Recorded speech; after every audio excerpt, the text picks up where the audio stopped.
Hey Charles, how you doing? Charles.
Okay,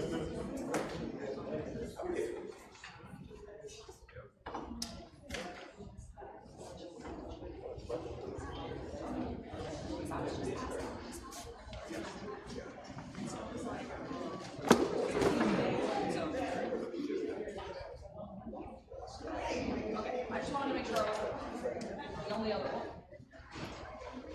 Maybe it's on the way. Yeah, maybe it's on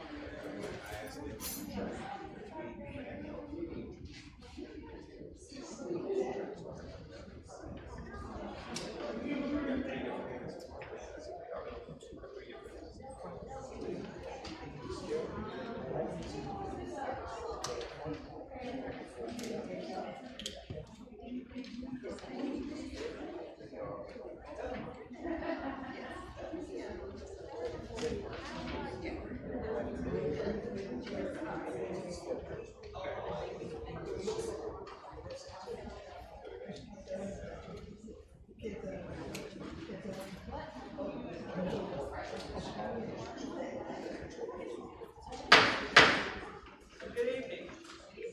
Time is 7:05 p.m. So I'd like to call to order the April meeting of the Southampton County School Board.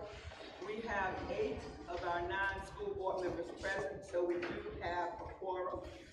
The agenda was in your school board packets for the month. Is there a board member who needs to add an item to the agenda?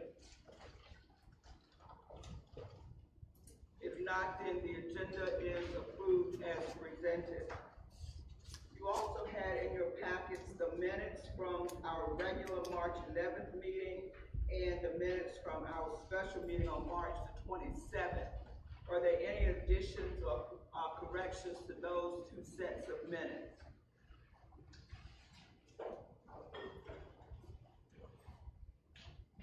So if there are no corrections, then the minutes are approved as distributed. We do have one matter from our previous meeting. We do not have any recognitions, but we do have one matter from previous meetings, and that's an update from the Budget Committee. And you know that Mr. Smith chairs the School Board Budget Committee. So Mr. Smith so Mr. Smith and his committee, who is Ms. Bunn, the 2 of them work with the superintendent and her staff to come up with the draft of the budget. So any updates, Mr. Smith or Ms. Bunn or Dr. Shannon? Well, later this week, Dr. Shannon and Joy will be going downtown to meet with the county administrator for a powwow. We approved it at the last meeting, so we'll see where it goes. Okay, and Ms. Carr has a few more things that she'd like to add on behalf of the board.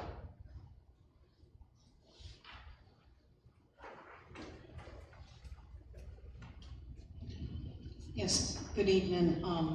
We did finally receive the revised state revenue based on the General Assembly's adopted budget. So you should have been given copies of a revised categorical budget and also the revised state revenue. You should have that with you now. So basically, the estimated state revenue for the local operating budget was increased by $1,270,309, which decreases the requested increase from the county from $3,417,934 to $2,147,625.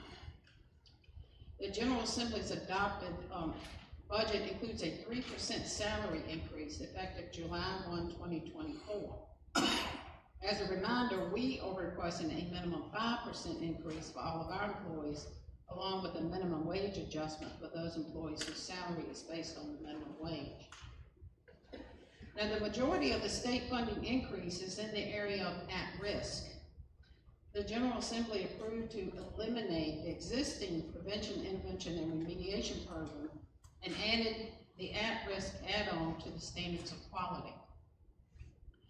At-risk funding can be used for a variety of purposes, including, but not limited to, supporting programs and services for students who are educationally at risk, including prevention, intervention, or remediation activities. It can also be used for teacher recruitment programs and incentives. It can also be used for compensation adjustments to assist in recruiting and retaining experienced teachers. It can also be used for dropout prevention, hiring additional school counselors, testing coordinators, and behavior analysts. Also programs relating to increasing the success and disadvantage of students in completing a high school degree and providing opportunities to encourage further education and training of our students. Once we receive the proposed revenue from the county, we will analyze the budget to determine if we need to make any adjustments based on this additional state funding, along with any adjustments that may be necessary based on the county's recommended budget. But what I wanted you to have was the updated revenue that we did receive from the General Assembly's budget. Of course, it goes to the governor by final approval, but I don't expect a lot of changes. Are there any questions? Any questions for Ms. Carr concerning the budget update? Anything to add, Dr. Shannon? What's the date for the presentation to the county? The 10th. You know what time? 6 o'clock. Okay, so April the 10th at 6 p.m. Yes, ma'am. is the school board's presentation to the county pertaining to our budget. As many members, school board members as possible, please come out to hear that presentation that night. So it's at 6 p.m. on April the 10th. So please come out to the county meeting if your schedule permit. They meet at the county administration in the boardroom at the county administration building. Thank you. Thank you. We're down to item 5 on the agenda, which is public comments. We did not have any persons to sign up for public comment period tonight. So we will move on to item 6, which will be the action items. So the first action item is the financial report and payment of bills. Dr. Shannon. Yes, ma'am. Ms. Carr is on her way back to the podium to discuss those items.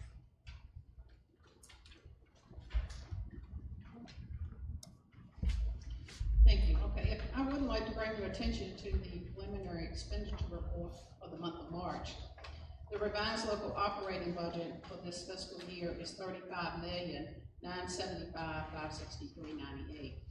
Expenditures through March 31st total $21,886,973.59. This leaves us a balance of $14,088,590.39 for local operating budget. Please note that as of date of this report, 60.84% has been expended from the operating budget. The March bill list has been attached to the agenda for the board's approval tonight. Are there any questions? Any questions for Ms. Carr? Madam Chair, I make a motion to pay the bills. We have a motion by Mr. Smith, a second by Mr. Scott to approve the bill list as presented. Any discussion on the motion? All in favor, please say aye. Aye. Any opposed? Thank you. Thank you. Thank you. The second action item is the agreement for the placement, installation, maintenance, and operation of school zone speed limits. Dr. Shannon? Yes, ma'am. We've been in discussion with the Southampton County Sheriff's Department regarding the agreement that is in our board packet, and the sheriff is here tonight to speak with the board briefly about the traffic cameras. Thank you.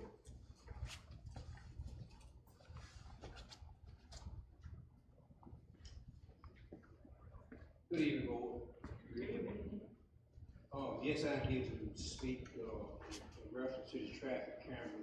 And what we're trying to do is just get that TD 183 form updated more or less. And what that is the school zone speed limit standards.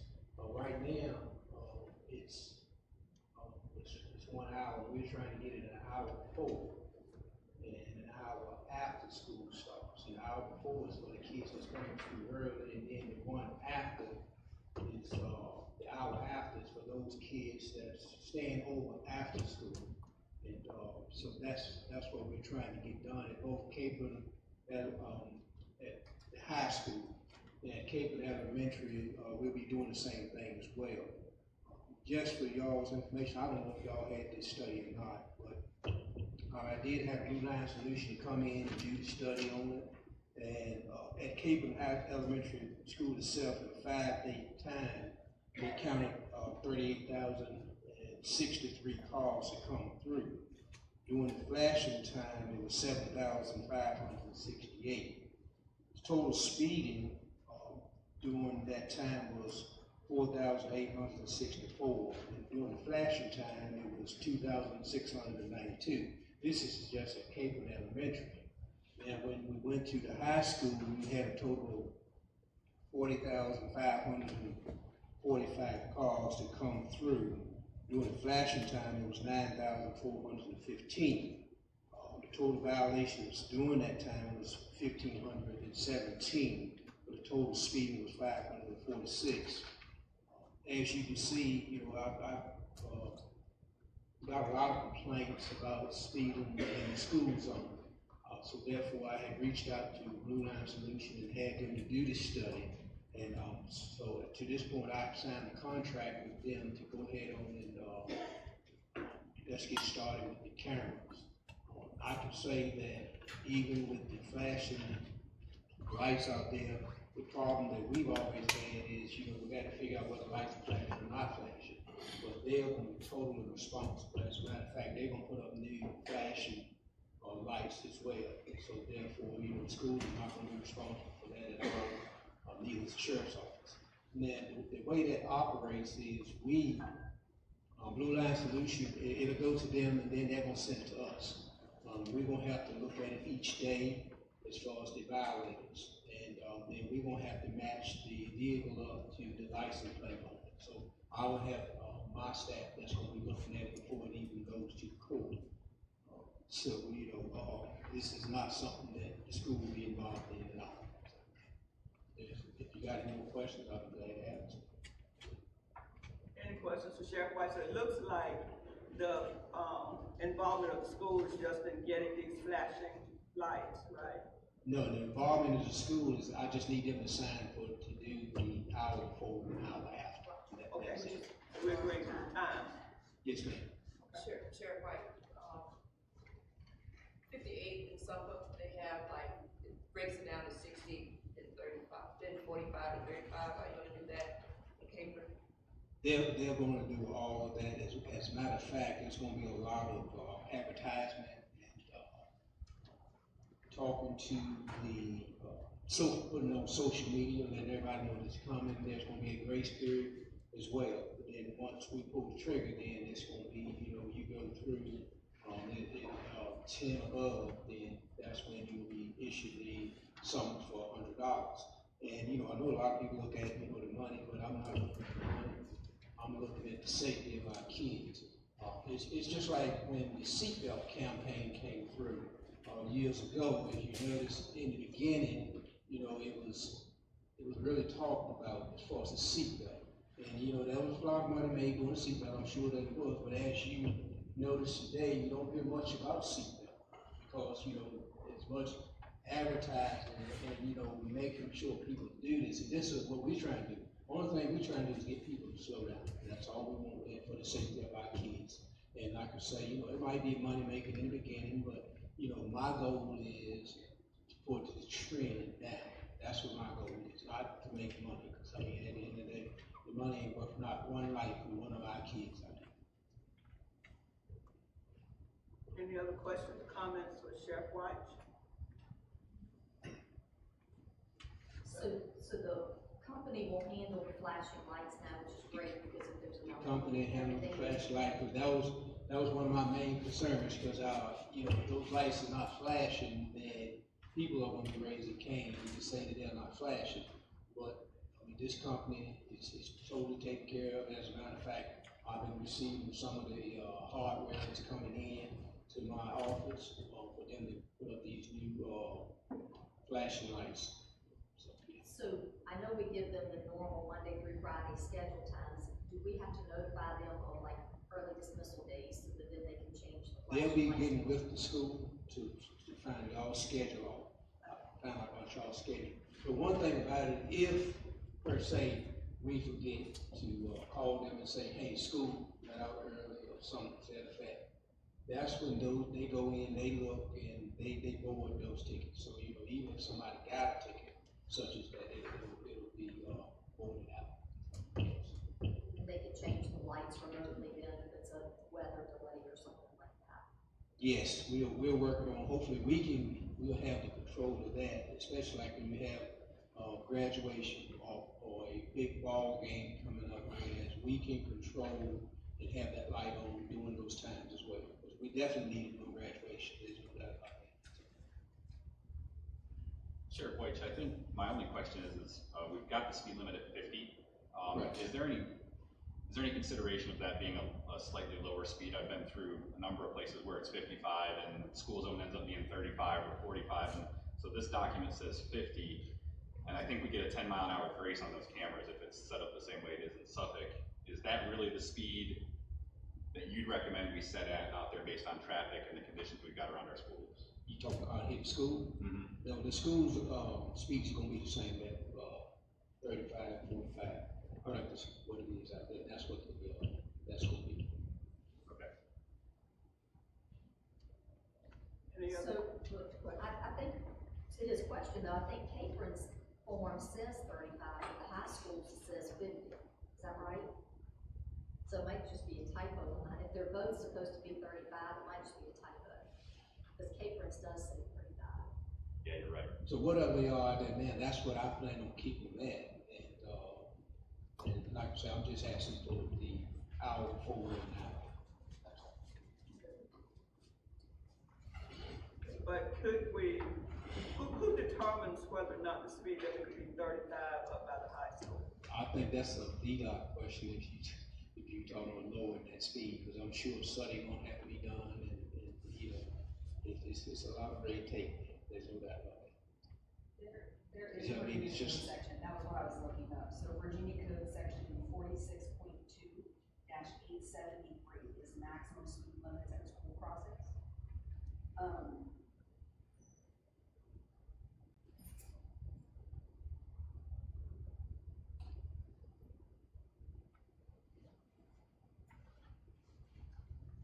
This says the maximum speed limit shall be 25 miles per hour between portable signs, fixed blinking signs, blah, blah, blah.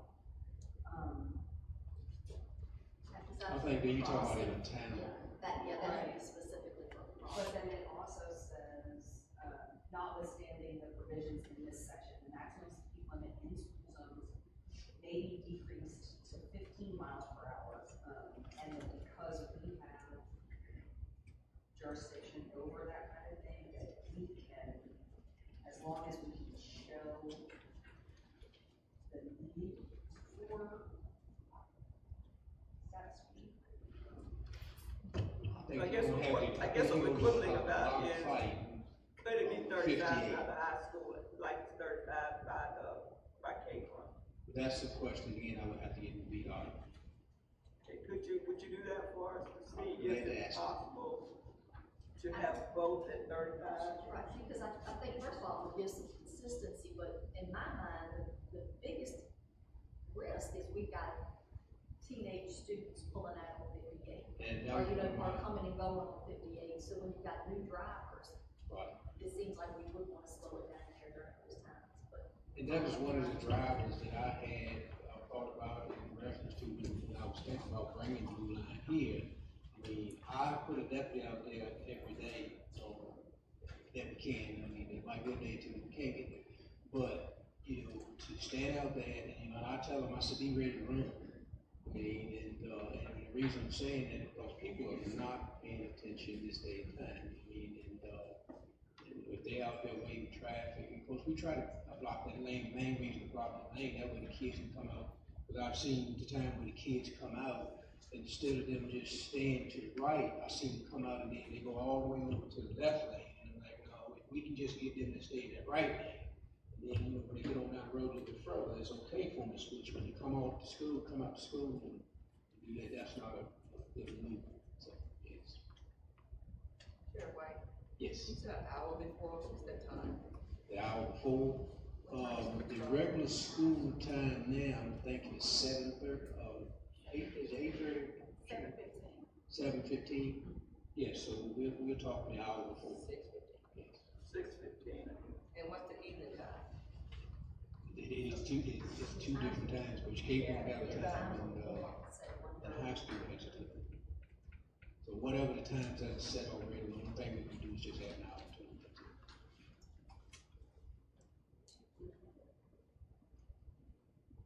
An hour before and an hour after.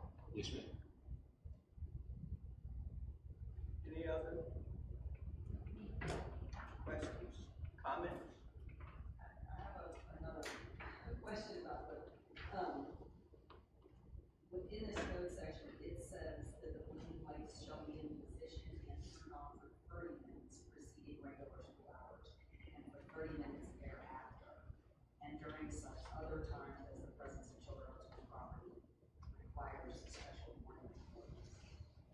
So are we saying that the additional half hour on either side is because there are enough kids that warrants having it on? It's an additional hour, yes. Right.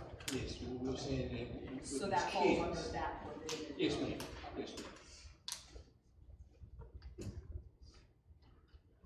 Any other questions? Dr. Shannon, what is your recommendation? I recommend that we comply with the agreement that's here. However, I will state that the agreement states that we are responsible for some things, and the sheriff indicates that we are not responsible for those. So I just think that we need something in writing that says that we are not responsible, that the sheriff's department or Blue Line or whichever company it is, that they are going to be responsible for maintaining, installing everything with the lights, as opposed to us having any responsibility.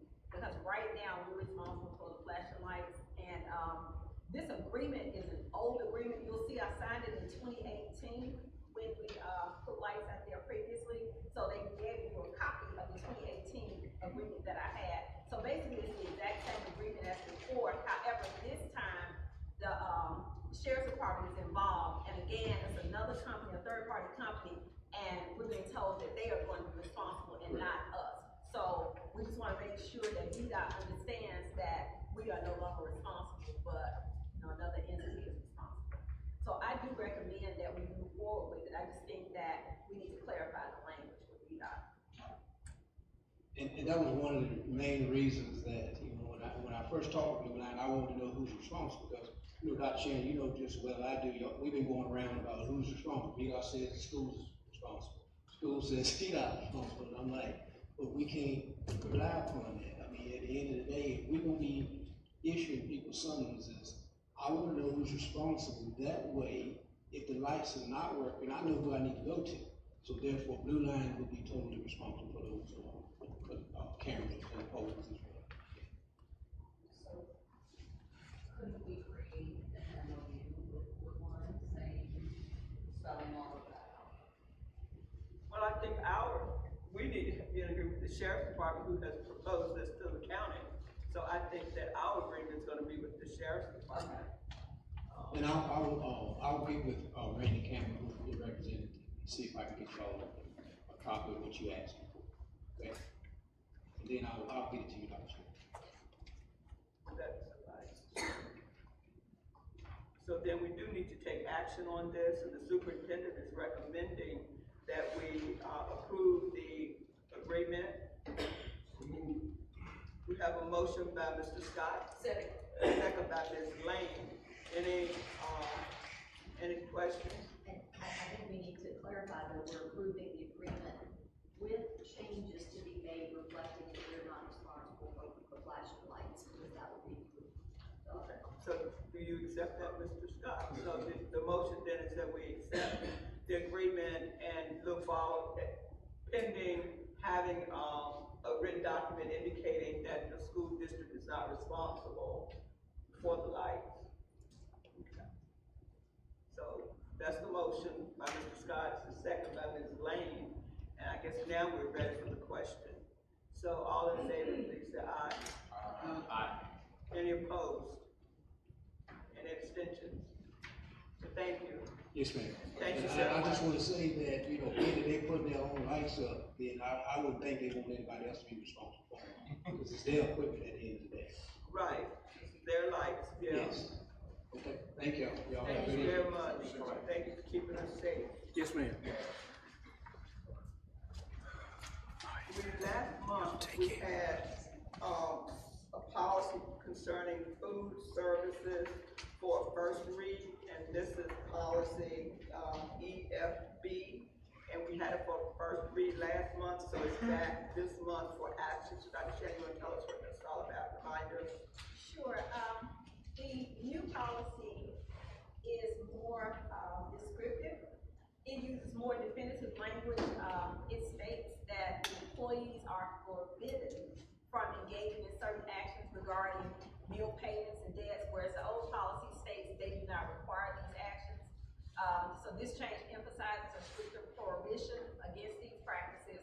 And then the new policy explicitly prohibits denying students the opportunity to participate in extracurricular activities due to an inability to pay for meals or owing meal debts.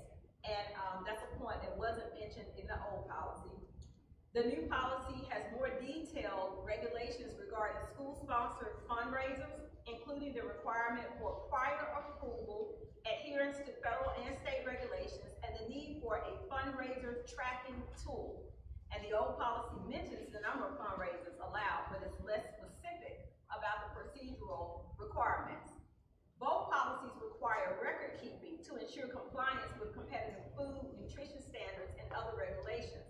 However, the new policy appears to place more emphasis on documenting compliance across different areas of the school's food service operations, indicating a more structured approach. Both policies address the handling of unpaid meal charges and the process for managing meal debts, including notification and collection procedures.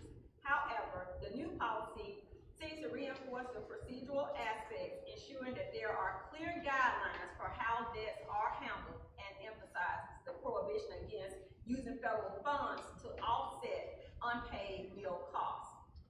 And then the new policy includes detailed definitions and explanations of terms such as competitive food, excess food, and fundraiser, which provides a clear understanding of these concepts within the policy framework. Any questions or comments about the policy?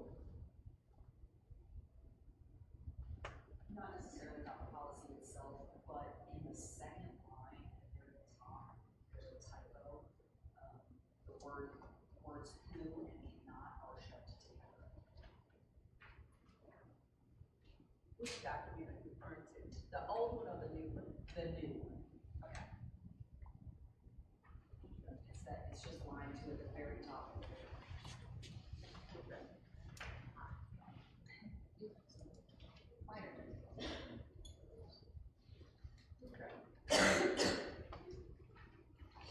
So, do we have a motion then to approve the policy, the new policy? I move that we approve the new EFG policy for health insurance. We have a motion by Dr. Kendall, a second by Ms. Hobbs, to approve the approved policy EFB, school food services. Any discussion on the motion? All in favor, please say aye. Aye. Any opposed? So then, effective today, which is April 8th, 2024, the new food service policy is adopted, and hopefully it will be updated on our on the policy on the website pretty quickly. So now we're down to item D, which is a field trip request. Dr. Shannon? Sure. The principal, Dr. White, on behalf of the senior sponsors of the high school, is requesting a field trip to Carol Lynn's Amusement Park in Charlotte, North Carolina.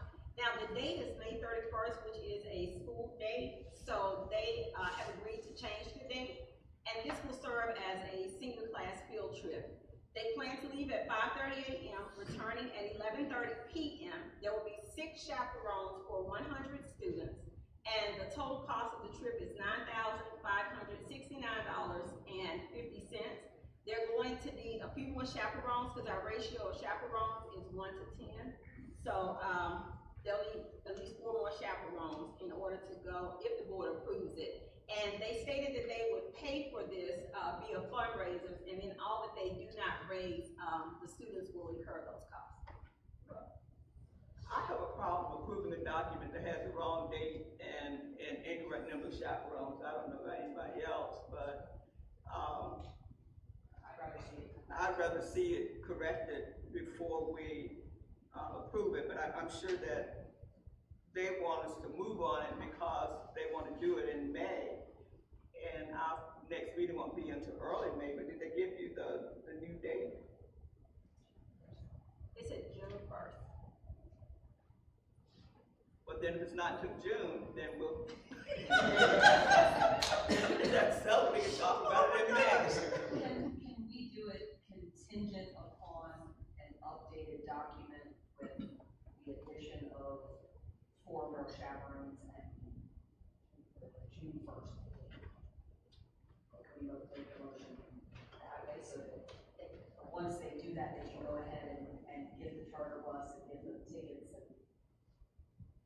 So what we're saying is we would approve a senior field trip for June the 1st, 2024, or the, as long as there are 10 chaperones. And that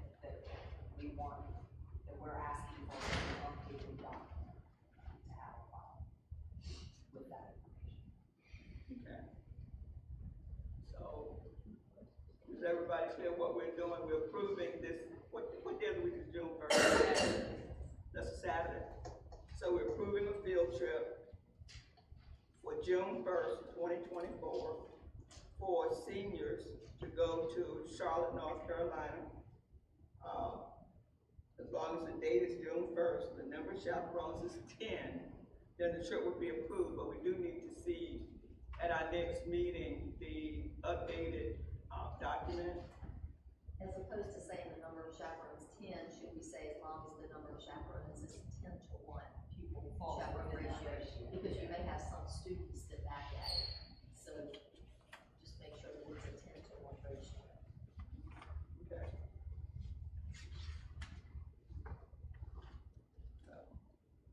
So the motion is, So the motion is that we approve the senior trip to Carowinds on June 1st with an updated document correcting the date and providing the list of chaperones that falls within the 10 to 1 ratio. Second. we have a motion by Dr. Tyndall, a second by Mr. Scott. I think, no. Any discussion on the motion? All in favor, please say aye. Aye. Any opposed? Thank you. We also have a request for an overnight field trip for FBLA. Dr. Shannon? Did you skip number? Yeah. Government, senior government. Oh, the senior government field trip request. Dr. Shannon? Sure.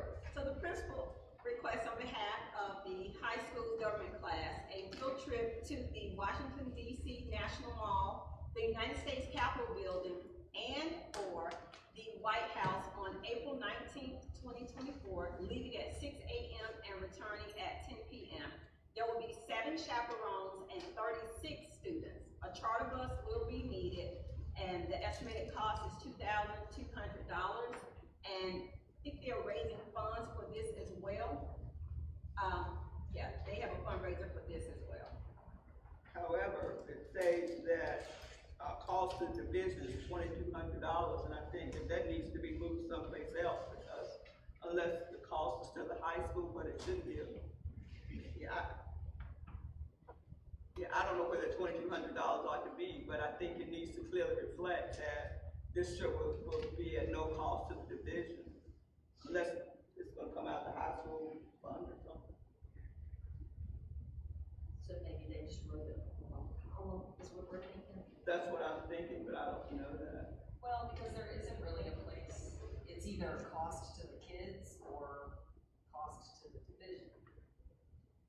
But if they're fundraising, it's cost to the kids. Well,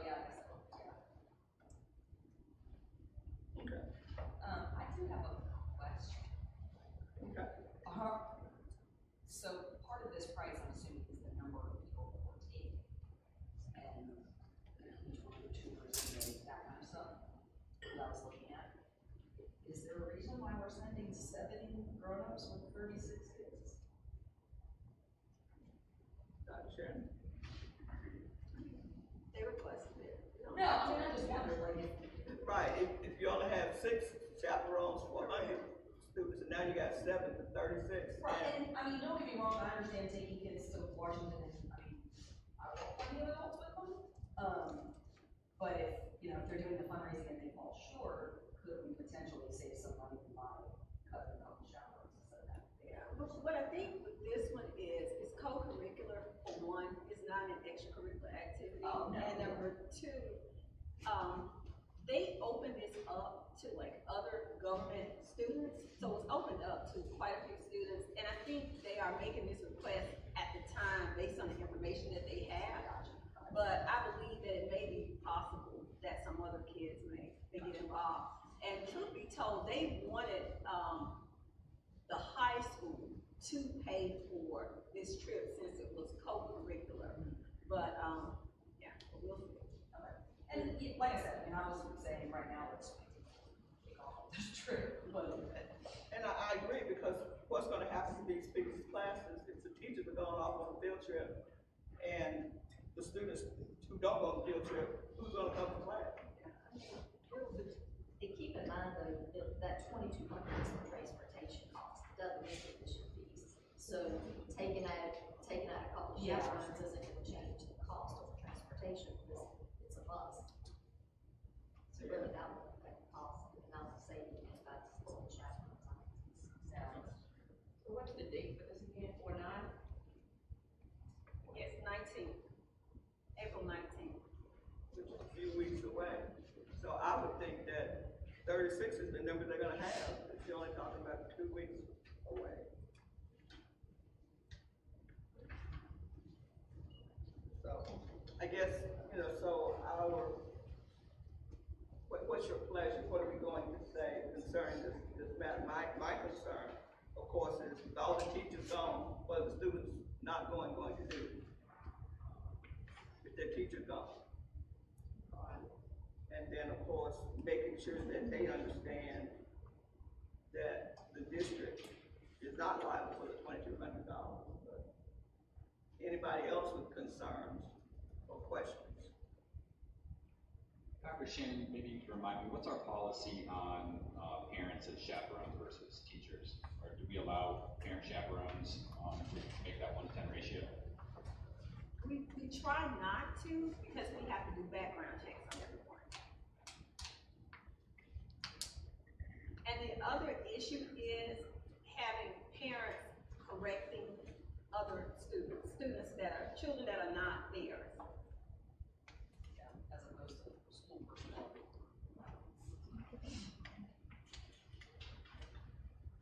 Well, then I make the motion that we approve the government class trip to Washington, D.C.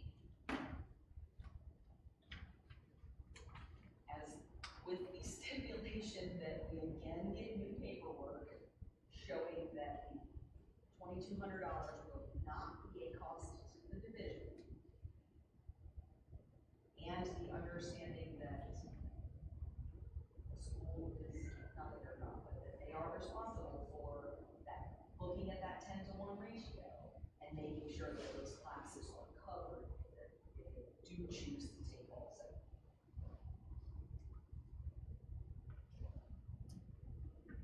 So, is that clear to everybody? Go ahead.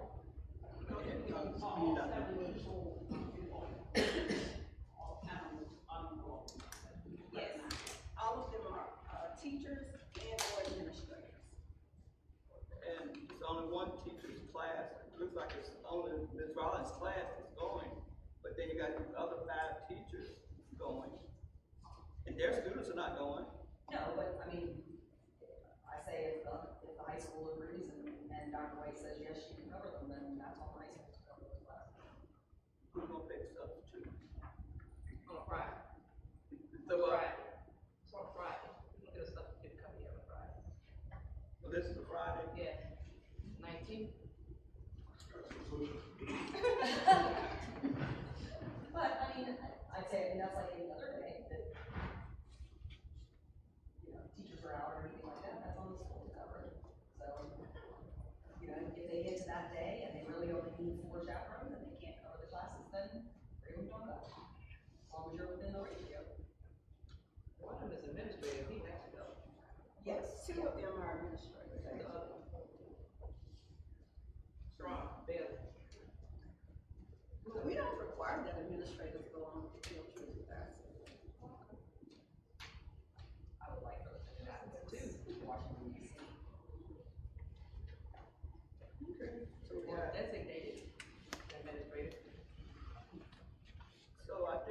Tyndall did have a motion on the floor. Did we ever get a second?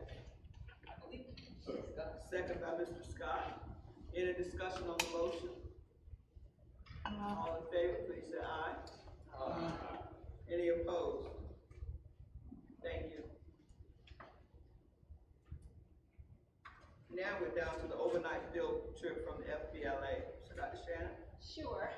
So, once again, Dr. White, on behalf of the, students, is requesting to take, well, for 19 students to go to, on an overnight trip for FBLA. I think they're going to Western Virginia, if I'm not mistaken. The competition is from April the 11th until April the 14th.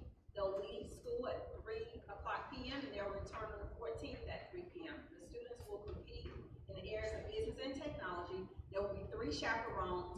They are requesting a school bus, and the total cost, including fees and lodging, is $4,694.20.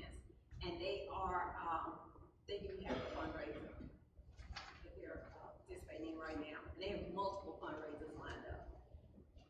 Again, this one is co-curricular. This is something that our students participate in. Yeah, they participate in this every year, and they do very, very well in this competition. Yeah, I'm excited to see that there are 19 students that qualify to go to this. That's, Yeah, because they only take please the pass first and that on second to the place. FBLA. That's amazing. Yeah. I make a motion to approve. So we have a motion by Ms. Bond, a second by Mr. Smith to approve the FBLA overnight field trip request. Any discussion on the motion? All in favor, please say aye. Any opposed? The next item is the Riverdale Elementary School Kindergarten 5th grade celebration. Dr. Shannon? Yes, we have a request from the co-principals of Riverdale, Mr. Key and Ms. Warren, to have their end-of-year celebrations for kindergarten as well as the 5th grade celebration at the Southampton County Fairgrounds on Wednesday, June the 12th. And there is no cost. However, they traditionally give a donation of $50 to the fairgrounds. Make a motion to approve. I have a motion by Ms. Bond, a second by Mr. Scott. Any discussion on the motion? All in favor, please say aye. Any opposed? Thank you. The next item is a use of facilities request for Camp 25. Dr. Shannon? Yes, personnel from Camp 25, and they just so happen to also be employees of the school division. They are requesting to utilize Riverdale Elementary School's gymnasium and restrooms every Thursday from 5 p.m. until 8:00 p.m. from April the 9th through June the 6th. And it's for AAU basketball practice. And they are requesting a waiver since they are a nonprofit organization. They said that there will be no cost to the individuals. That's just on Thursdays or Tuesdays. Let me look at the, It's like I think it's Tuesday and Thursday. Yes. And that doesn't conflict with anything going on after So the principal signed it, so they go through the principals first, yes. I make a motion to approve. So we have a motion by Ms. Bond and a second by Mr. Scott to approve the Camp 25 request to use the facilities at Riverdale. Any discussion on the motion? All in favor, please say aye. Any opposed? An abstention here. Any abstention? One abstention. Any opposed? Okay, so one abstention.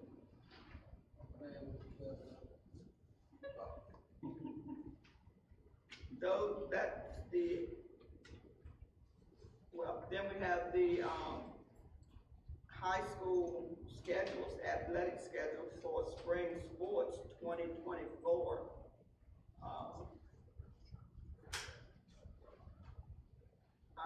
Do we need to approve these?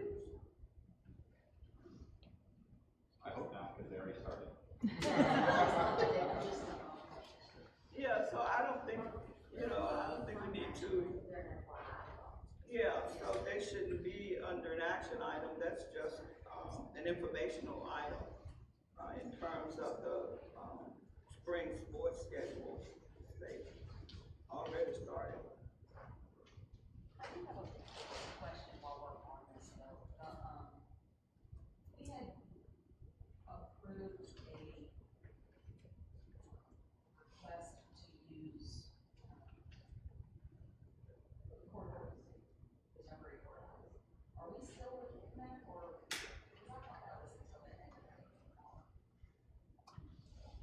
Dr. Shannon, we're talking about the use of the building, the county's use of the building. I thought there was an extension, they asked for an extension. That was what I thought, but I thought the extension only went, and well, of course, I can find it. I just wanted everybody to know off the top of their head what that was. So I think the extension was until the end of March. We meet with, Mr. Thrower and, Ms. Lynette Lowe tomorrow. And we haven't formally, said that we ended this agreement or anything like that, because there's an understanding that as long as they're utilizing our facility, then of course they are paying us or compensating us for it. Gotcha. I just wanted to make sure that we were,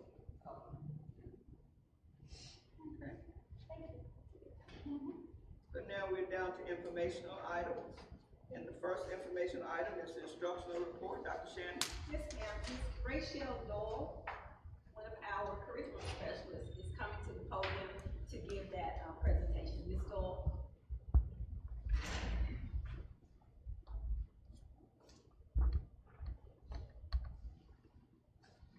Good evening, Dr. Goodwin, Dr. Shannon, board members, and all present. Presented the April instructional report, Kelly Gillette. The following items are on the agenda. Virginia State Literacy Association's 57th Annual Conference, the Virginia Symphony Orchestra, Virginia Literacy Act updates, and kindergarten registration. All 7 elementary reading specialists, 3 classroom reading teachers, and 3 central office staff members attended the Virginia State Literacy Association's 57th Annual Conference on March 18th and 19th in Norfolk. The names of the attendees are Lorraine Green Whitehead, Linda Drake, myself, Kathy Thompson, Amy Henson, Mary Winningham, Angela Deskins, Mindy Lee, Hillary Story, Charlene Walker-Briggs, Ashanti Boone, Sheila Roach, and Laura Hatch. The theme of the conference was Every Page Tells a Story. The theme centered around the idea that stories connect us all. Opening speaker, librarian, and author John Chu invited readers to consider literacy beyond its academic benefits, highlighting the way stories speak to our hearts and bring us together. In addition to the central theme, conference sessions focused heavily on the science of reading and presentations from the VDOE in preparation of the implementation of the Virginia Literacy Act next year.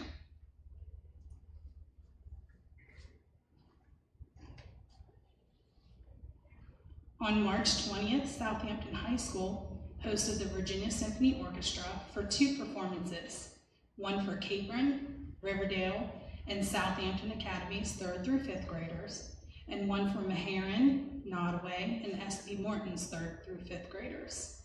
The Young People's concert performances were funded by Camp Foundation and organized and conducted by the wonderful Helen Martell from the Virginia Symphony Orchestra.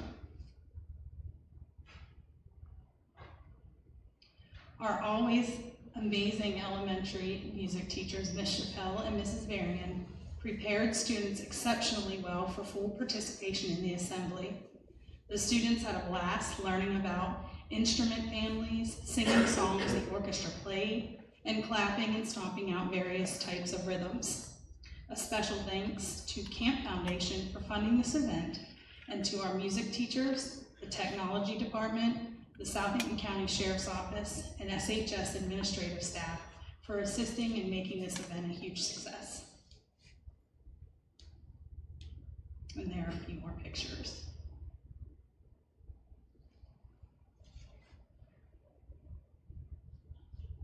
Our Division's Network Implementation Series team has begun work on the Division Literacy Vision and Division Literacy Plan. The plan and included vision are due to the VDOE on or before July 1st. We have learned that the Division Literacy Plan is a fluid live document that can be updated as needed. The next VDOE Network Implementation Series meeting will be held on April 29th. The newly expanded team, titled SCPS VLA Leadership Committee, plans to meet on April 22nd with new team members.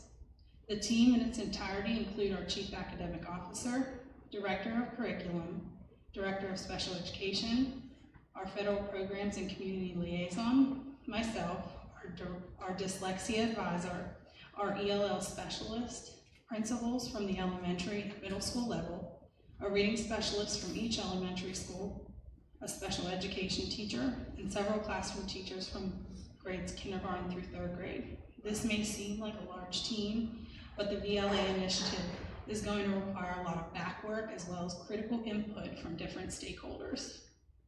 The team was built using documentation with recommendations from the VDOE, and of course all programs and initiatives centered around the VLA will be approved by Dr. Shannon prior to implementation.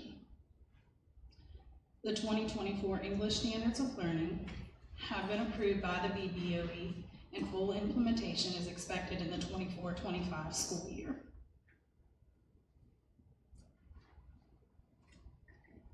The student reading plan that is required for students scoring in the high-risk band on the new Virginia Language and Literacy Screener in the 24-25 school year and beyond was brought forth to the VBOE in March and is awaiting approval. This draft document can now be viewed on the VDOE website on the Virginia Literacy Act page. The VDOE approved list of supplemental and intervention programs has also been presented to the VBOE for approval and is also available on the VDOE Virginia Literacy Act page. The VDOE anticipates approval of the student reading plan in both program lists in April. Lastly, all 4 elementary schools will be hosting kindergarten registration for the class of 2037 on April 17th from 4 to 6 p.m. Thank you. Any questions about the instructional report? Thank you. We are now down to maintenance, operations, and transportation. Dr. Shannon? Yes, ma'am. Mr. Bell is on his way to the podium.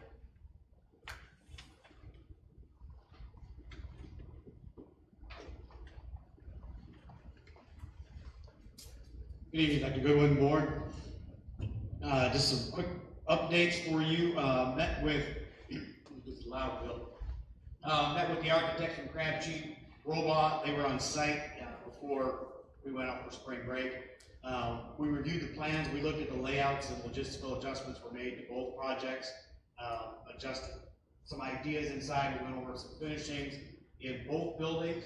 At this time, they are processing all of these into more detailed drawings that they are able then to put into the RFPs to put out for bid. So there was all sorts of different things that we looked at between the flooring and the painting and finishes, the type of windows, all the different components that were going into the building to establish final plans. This is for the field house. For both the student health and education building and also the refurbished Title I building at the school rooms. So now, when will the architects share with the board the final drawings? Because I think before they proceed, the board needs to approve their final drawings before they do anything else. Yes, ma'am. And the drawings that Mr. Bauer shared last month were just preliminary sketches to get, because we wanted him to educate the board on where they were at and what their visions were looking like. And so to take these now to the next step before they go out to bid, they'll definitely get board approval before going out. So when will they be at our May meeting? Yes, ma'am. So by our May meeting, they should have the final architectural drawings. That is anticipated, yes, ma'am. I can't say definitively because I don't want to speak for them and their. Well, I guess what I'm saying is I'm just trying to clarify that they need board approval of their final architectural drawings and component listings before they go forward. Yes, ma'am. And I would hope, since we were trying to get this project started, that they would try to have that by our May meeting. Yes, ma'am.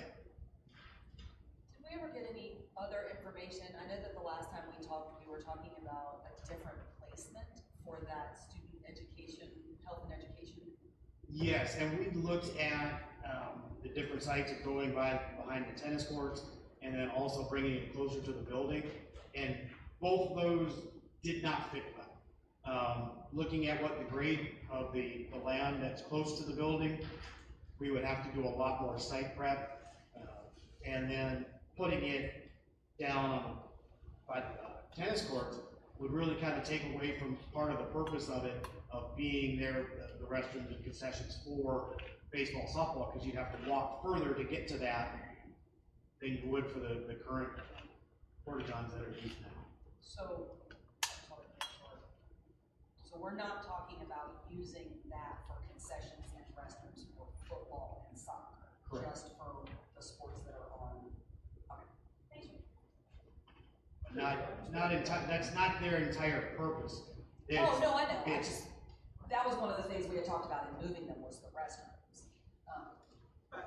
And again, I think that's why it's critical for them to talk to the board, because my understanding is that it would be located so that all sports could use it, as well as health programs at the school. Oh, no, I mean, just during the games as restrooms, like, because if it's gonna be back over here, we don't want people walking from the football game all the way over here to go to that.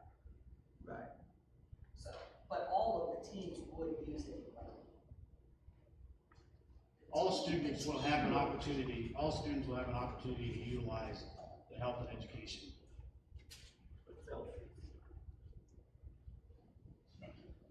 So where are we thinking about placing the building right now as it stands? On the west side, in the open field, yes, where the current concession stand sits now, would be pretty much the center of that. We're looking at getting it closer to the building, but the closer we get, the more we get into a gully. When you exit out the back and head that way, you kind of go down and you come back up, and it will cause a problem with the drainage, the closer we get. But we're trying to shorten that distance up to eliminate extra walkway and to bring it closer to the building so that students are able to utilize it much easier. This is the same facility like the football team will use during halftime, or will we? It's completely up to the school on how it's going to be utilized all around the clock, but the focus of this is a student health and education building for the division. Would it help anybody else to go out and see it? I don't have no. I don't have a vision of what you, so, I mean, to Absolutely. me, it would help if we would Yep. all take a. Yeah. Because where I was thinking. See Yep. what you're talking about. Okay. Bill, are you able to pull up Google Earth on us right now? I think it was on last board. And that was what I was pulling up. Yeah, the map was on last board meeting. But my understanding of where it was gonna be wasn't anywhere near the current concession stand, so that was why I was. I thought it was further up too. I thought that those. Well, you know, again, I think when the architects come back, Yeah.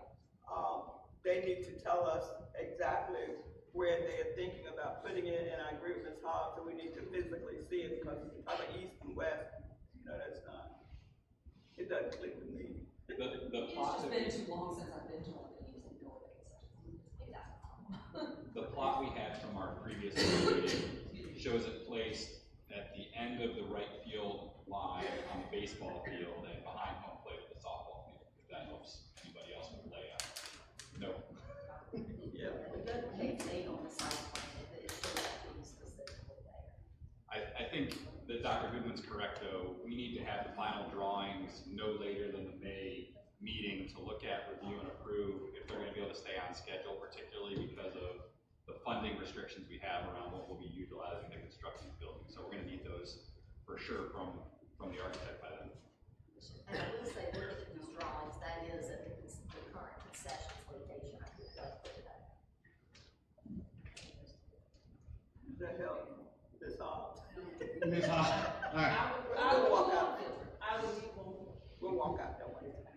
Or you can just come up here one day and ask, you might walk out that way. Anytime.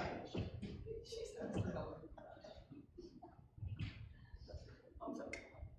Did you have other, I think you probably. No, had you just, some- maintenance orders, from the last month, just repairs that were done.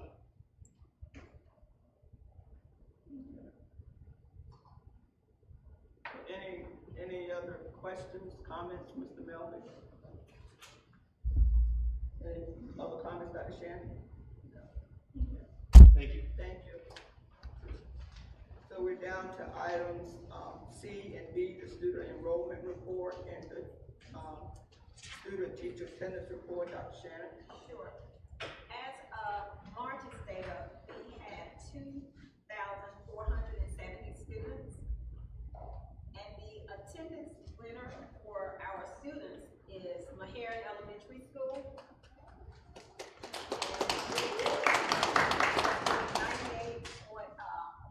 98.4%. And then the attendance winners for our teachers is Riverdale Elementary School. 94.2%. Thank you. You have in your, documents the newsletters and calendars from the various schools. So please, as your schedule permits, please look at those and attend events when possible. Mrs. Hobbs is, we're down to national board. Ms. Hobbs is our representative for CSEP, and she attended her first meeting recently. So Ms. Hobbs. So it was quite interesting. I attended the CSEP meeting on the 27th, and they basically discussed budget and some very creative things that they did with the budget. So the director was Armstrong, and the finance coordinator looked at all of the positions and found out that there were positions that had been budgeted for that were vacant positions. They had not been filled, and they had not been filled, and some of them had not been filled in a little while, so they tightened up the budget. They did away with some positions. They looked at positions that had duplicate duties, and they combined some positions, and then we leveled some duties, and after all of their diligent work, they ended up with a budget that was decreased 5.5% from this year's budget for next year. So that was very interesting. My question is, will some of those duties be needed next year once they make it so tight? But anyway, we'll see. But they were duties, they were positions that had not been filled, or positions that 2 or 3 people were putting their hands on the same thing. So, so they did tighten up the budget, and they also increased the pay. Classified people will be receiving $2 per hour more. Then 10-month employees, $5,000 more for the year. 11 months, $5,500. 12-month employees, I should say teachers and administrators, I shouldn't just say employees, $6,000. So they made the effort to increase pay as well, as most school districts are trying to do. And they too are working on recruitment. So they do have a couple of positions that need to be filled. Human resources director, coordinator, they did fill out. So those were positions that they were recruiting for them as well. So it was a very enlightening meeting. Thank you. Good to know. Thank you very much. So pursuant to section 2.2-3711A, 1 and 2 of the Virginia Freedom of Information Act, the board upon a motion and a second will convene in a closed session to consider the following: the personnel appointments, resignations, retirement, stipends for the high school program, intra-district student transfer request, out-of-district request, student discipline matters, and a legal matter concerning a vendor invoice. After the closed session, the board will return to this area to take any necessary actions on the matters discussed in closed session. So do we have a motion to retire to closed session? So moved. We have a motion by Ms. Lane. Second. A second by Mr. Brandon, Mr. Rogers. Any discussion on the motion? All in favor, please say aye. Aye. Any opposed? Thank you. So we will meet in the